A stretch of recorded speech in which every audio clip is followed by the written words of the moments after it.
சிறை கைதி சபரிவர்மன் மரணத்தை கண்டிச்சு நாகர்கோவில் புறவழிச்சாலையில அவரோட உறவினர்கள் சாலை மறியல்ல ஈடுபட்டிருக்காங்க.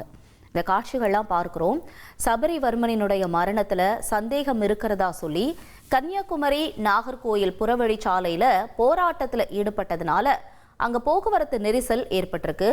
தகவல் அறிஞ்சு விரைஞ்சு வந்த காவல்துறையினர் போராட்டத்தில் ஈடுபட்டவர்கள் கிட்ட பேச்சுவார்த்தையை நடத்திட்டு வராங்க.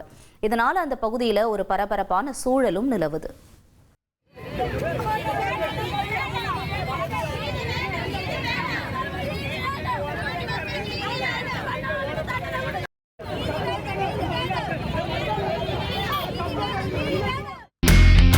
இனி செல்லும் இடமெல்லாம் செய்தி. தந்தை டிவியின் வாட்ஸ்அப் சேனலை ஃபாலோ பண்ணினா செல்லருக்கும் இடமெல்லாம் செய்தி. இதோ QR கோட் இப்பவே ஸ்கேன் பண்ணுங்க, ஃபாலோ பண்ணுங்க.